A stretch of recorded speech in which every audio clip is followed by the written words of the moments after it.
అగ్ని వంటిది, అది నిన్ను కాల్చుద్ది. ఎవరెవరు కాల్చింది, ఎక్కడెక్కడ కాల్చిందని చెప్పుకున్నావా? యెషయా వ్రతాన్ని కాల్చి చెప్పుకున్నాం. మేడగది అనుభూలో విభాగింపబడిన 4 అగ్ని వచ్చి అక్కడ మండిందని చెప్పుకున్నాం. ఎమ్మాయి అనే మార్గంలో ఇద్దరు వ్యక్తులు వెళ్తున్న మన హృదయాలు మండలేదా అని చెప్పుకున్నాం. ఇంకేమైనా చెప్పుకున్నాం? అర్థమవుతుందా ప్రియులారా? యేసు ప్రభువు చెప్పాడు, యోహాను చెప్పాడు, నా వెనుకొచ్చువాడు నాకంటే శక్తిమంతుడు కనుక ఆయన ఏ బాప్తిస్మం అంట? పరిశుద్ధాత్మ బాప్తిస్మం. పరిశుద్ధాత్మ బాప్తిస్మం అయితేనేమో పరిశుద్ధాత్మతో నింపబడుతూ అన్య భాషలు మాట్లాడుతూ ప్రవచిస్తూ వివేచిస్తూ అన్ని దేవుని ఆత్మతో నీవు నింపుతాడు. హల్లెలూయా.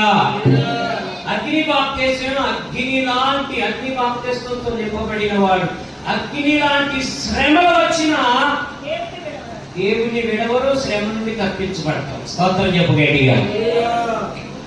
ఏమండి, కొంత పెళ్లి పిలిపికే వెళ్ళిపోతావు ప్రార్థన మానేసి. నువ్వే బాప్తిస్మం పొందావు, మరి దరిద్రం.